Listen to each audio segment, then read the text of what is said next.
पृथक पृथक कर दिया महाराज। गजराज ने पुनः स्तुति करी कि प्रभु कि ग्राहान विपाटिता मुखाधारिणा गजेंद्रम। प्रभु धन्य है, इस काल से हमारी रक्षा की, मस्तक को काट दिया प्रभु और गजराज आजाद हो गया। सुखदेव कहते हैं बाबा, सुखदेव बाबा कहते हैं परीक्षित, वो गजराज कौन था और वह ग्राह कौन था जानते हो? वह गजराज पूर्व जन्म में द्रविड़ देश का राजा था, इंद्रद्युम्न गजराज।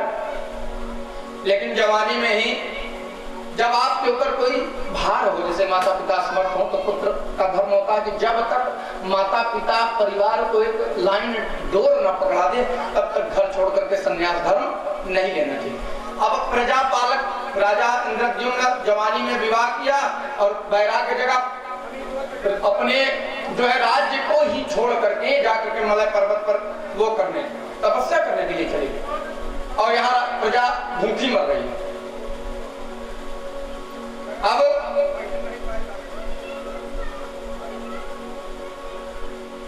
उस मलय पर्वत पर इंद्रद्युम्न महाराज तपस्या कर रहे हैं कि अगस्त महामुनि उस मलय पर्वत अपने शिष्य मंडली के साथ पहुंचे तो देखा कि इंद्रद्युम्न यहाँ आया तो पूछा, अरे तुम प्रजा का कार्य छोड़ करके यहाँ पर क्या करो? कहा महाराज तपस्या कर रहा हूं। कहा तेरे जैसा अहंकारी और जड़ बुद्धि वाला जादू गजराज हो गया।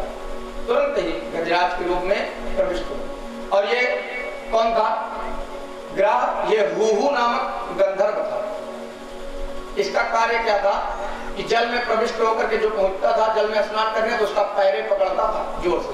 महर्षि देवल सरोवर में स्नान कर रहे थे, ये चुपके से घुसा जल में और जाकर के उनके चरण को पकड़ लिया और महर्षि देवल घबरा गए कि जल में कौन सा जानवर आ गया। भागे वहां से, भागे तो जोर से अट्टहास करके हंसा और जब अट्टहास करके हंसा तो महर्षि देवल को क्रोध आ गया। जादू जिस प्रकार से लोगों को सताता है, लोगों को परेशान करता है, अपने इस कर्म से सत्कर्म छोड़ करके इस जल में प्रविष्ट होकर के दूसरे का पैर पकड़ा, ग्राह हो जाएगा। वही ग्राह आज प्रभु के द्वारा दोनों का कल्याण हुआ। जब दोनों का कल्याण हुआ तो सुखबारीक्षित कहते हैं बाबा, इस प्रकार से मनुष्य अगर अपने मानव जीवन को सार्थक बनाने लग जाए तो क्या उनका भी कल्याण हो सकता है? सुखदेव बाबा ने कहा परंतु कर्म करना हो। लेकिन आज के मनुष्य धर्म करने के लिए कहते हैं कि धर्म न अर्थ न काम रुचि। धर्म करने के लिए अर्थ ज्यादा लगता है, धन। आप यज्ञ करिए, आज के जमाने में सुमेध यज्ञ नहीं कर पा रहे हैं लोग।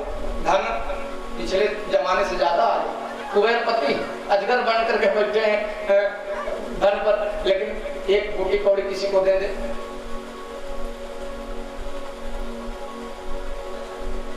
एक गांव में भंडारे का आयोजन किया गया और एक व्यक्ति था, बहुत कंजूस था।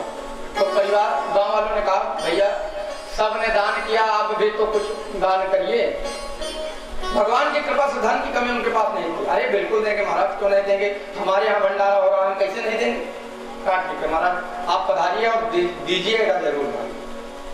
इतने कंजूस सोचिए, एक का सिक्का हाथ में दबा करके पहुंच गए भंडारे में भोजन करने के लिए, एक रुपया। और सोच रहे मन में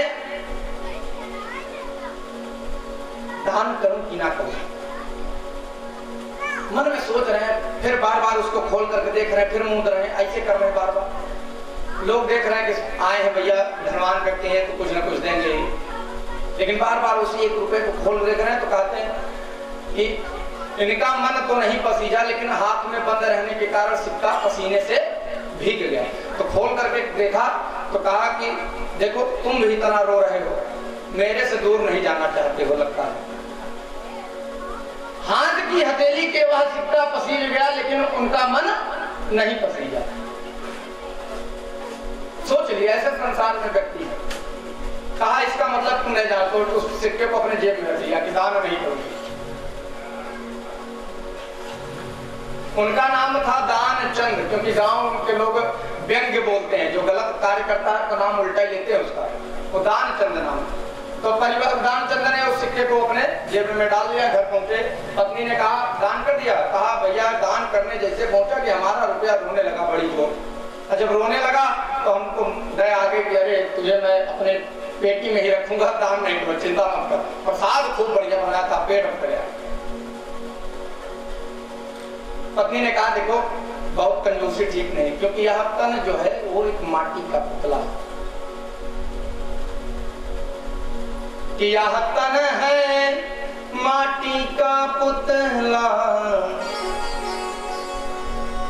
यह तन माटी का पुतला है। जब जल गिरता है तो पुतला अलग अलग हो जाता है, जल में गिर जाए तो शरीर नाशवान हो जाता है, समझ हो जाता है।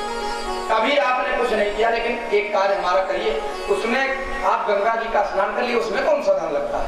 12 किलोमीटर गंगा जी दूर थी वहां से। तो दानचंद जी ने क्या कहा, अच्छा ठीक है वहां तो कुछ नहीं लगता है, लेकिन चलो ठीक है जाऊंगा स्नान। सुबह हुई, पैदल है दाब दिए। अरे टैक्सी ये वाहन जो चल रहे थे, कहा पैसा लगेगा। 12 किलोमीटर पैदल चल करके, करोड़पति आदमी पैदल चल के पहुंचा। वहां सोच रहे हैं कि अभी जहाँ गंगा स्नान करने वाला घाट है, अगर वहां मैं जाकर के स्नान करता हूँ तो वहां पंडा जरूर मिलेंगे। अरे आइए सेठ जी आइए, अरे स्नान यजमान जी कल्याण हो, कुछ दीजिए। तो दान तो लगेगा।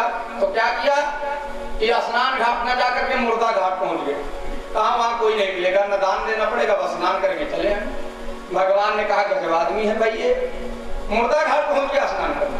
गया मुर्दा घाट पे, वहां कपड़े उतार करके जैसे गंगा में प्रविष्ट भय कि भगवान ने कहा कि अब रहा नहीं जाता, पहुंचना चाहिए इसके पास। भगवान एक पंडा का रूप धारण करके वहां पर जाकर के पहुंच गए। कहाँ? गंगा घाट, मुर्दा घाट पर। और जैसे डुबकी लगा करके भैया बाहर निकलते हैं, देखा तो पंडा भगवान ने कहा यजमान जी जय हो। दंग रह गए। कहा तुम लोग कौन भैया? कहा मैं पंडा हूं। कहा मुर्दा घाट भी नहीं छोड़ा? अरे स्नान घाट पे तो थे, मुर्दा घाट भी नहीं छोड़ा। यजमान जय हो, कुछ दान करिए। भगवान स्वयं दानचंद जी ने कहा देखो बाबा हमारे पास कुछ नहीं है। दानचंद की इस बातों को सुन करके भगवान ने कहा देखो मुर्दा घाट में मैं इसलिए बैठता हूँ कि जो यजमान यहाँ स्नान करने के लिए आता है वो 1 वर्ष के लिए इतना दक्षिणा हमको दे देता है कि 1 वर्ष हमारा आराम से बीत जाता है। दानचंद की और भूल कर 1 वर्ष के भोजन के लिए दक्षिणा। कहा देखो मैं एक कटे चवन्नी देने वाला नहीं हूँ बाबा। कहा बिना दान के तो जाना भी नहीं है। कहा ठीक है चलिए उधार संकल्प करवा लीजिए। उधार जब जीवन रहेगा तो देगा, आप हमारे घर आइए वहां देगा। तो संकल्प पढ़ने लगे, हरे ओम विष्णु हो विष्णु। कौन? भगवान स्वयं। और दानचंद जी कुछ लेकर गंगा जी कह रहे हैं कि बाबा सिर्फ 1 घेला मतलब 10 पैसा दान कर रहे हैं, उसको घेला बोलते थे तब जमाने। 1 घेला दान करके घर चले आए।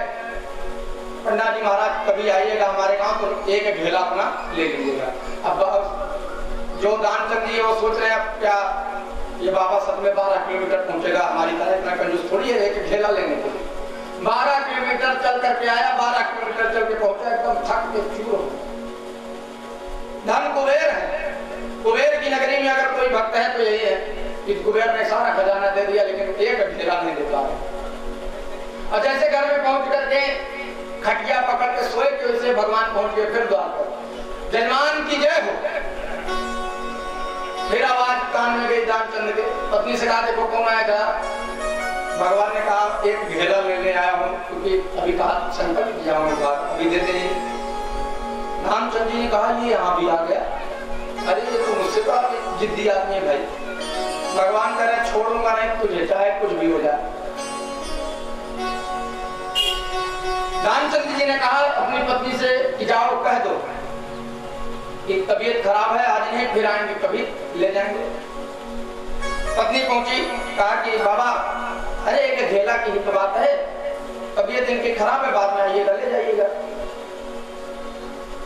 भगवान ने कहा अरे पुरोहित या जो ब्राह्मण होते हैं वो अपने यजमान का कल्याण चाहते हैं। अरे जब तक इनकी तबीयत नहीं ठीक हो जाएगी तब तक मैं हिलूंगा नहीं तुम्हारे दरवाजे से। घेला जाए भाड़ में, घेला वाला मुझे नहीं चाहिए, दक्षिणा नहीं चाहिए। लेकिन अब आपने बता दिया कि इनकी तबीयत खराब है तो मैं घर छोड़ के जाऊंगा, यही बैठ रहा हूं। अब भगवान जम गए, कहते नहीं कि तू डाल तो मैं दानचंद जी ने सुना कि बड़ा ढीठ आदमी है कि पंडा एक घेला देना नहीं चाह रहे। कहा जाकर बता दो कि सेठ जी मर गए। कहा अरे ये कैसे कह दूं? कहे जाके कह दो मर गया मैं कुछ देर सांस अपनी रोके रखूंगा। आई रोकर खूब जोर से विह्वल होकर के दानचंद की पत्नी ने कहा बाबा तबीयत खराब है और चल बस जजमान जी जो पंडित जी थे उन्होंने कहा अरे भगवान ने कहा अरे अब तो बड़ी विडंबना होगी, अब आप इस गांव में कहाँ जाएंगे? अब तो इनका अंतिम संस्कार करके ही मैं जाऊंगा यहाँ से, चाहे दक्षिणा मिले चाहे ना मिले, क्योंकि अब आप गांव में कहाँ जाओगे ब्राह्मण ढूंढने भाई। अब इनका अंतिम संस्कार करके तब मैं जाऊंगा, दक्षिणा मुझे नहीं चाहिए। सेठ जी के पास आवाज के कहा ये बड़ा घोर आदमी। भगवान ने कहा तुझे छोड़ूंगा नहीं। अब भगवान बैठे हैं तो उन्होंने गांव में हल्ला कर दिया, अरे दानचंद जी चल बसे, दानचंद जी चल। अब सब गांव वाले आकर के द्वार पे खड़े हो गए। अब सेठ जी क्या करेंगे? टिप्ची सजी। और देखिए सेठ जी इतने जिद्दी आदमी है कि सच में सांस रोक, भगवान का देखो कितनी जिद्दी आदमी है, सांस रोक करके बैठा, एक घेला नहीं दे रहा, लिटा दिया गया। सब गा करके हरे राम हरे कृष्ण करने लगे। भगवान ने कहा बताओ मरने को तैयार है लेकिन एक घेला नहीं देगा। चल गई पत्नी उनकी रो रही पीछे से, अरे मरे नहीं है, अरे मरे नहीं है। गांव वाले कह रहे सदमा लग गया, असद तो एक मरे नहीं, अरे मरे नहीं है भैया, मरे नहीं है, उतारो इनको नीचे।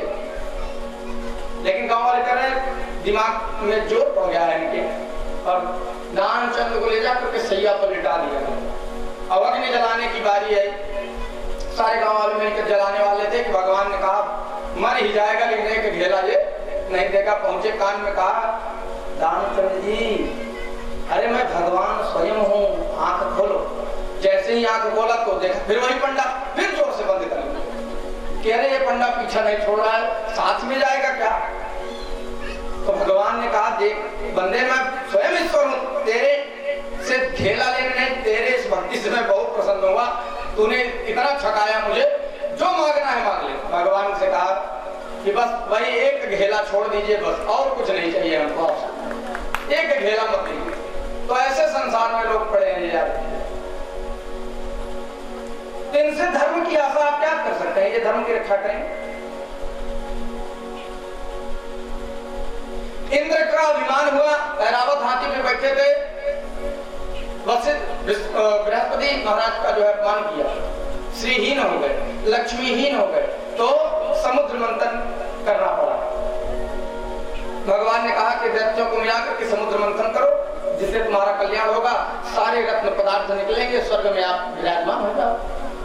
लेकिन जब श्रीहीन हो गए, दुर्वासा जी महाराज के द्वारा श्राप मिला था, तो जाकर के देवताओं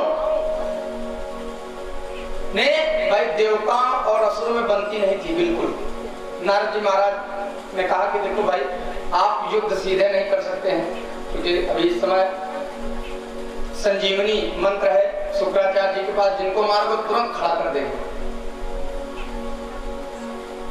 भगवान शंकर से संजीवनी मंत्र प्राप्त है, और संजीवनी मंत्र है क्या आप जान लीजिए, आप नहीं जानते होंगे। ओम ह्रौं ह्रौं सः ओम भूर्भुवः स्वः त्र्यंबकं यजामहे सुगंधिं पुष्टिवर्धनम् उर्वारुकमिव बन्धनान् मृत्योर्मुक्षीयमामृता भूर्भुवः स्वः स्वरं। ये बीज मंत्र संजीवनी है, मरते हुए को जगा देता है 10 वर्ष के लिए। भगवान ने कहा कि करो समुद्र मंथन। कहा कैसे करें प्रभु, अकेले तो होगा नहीं।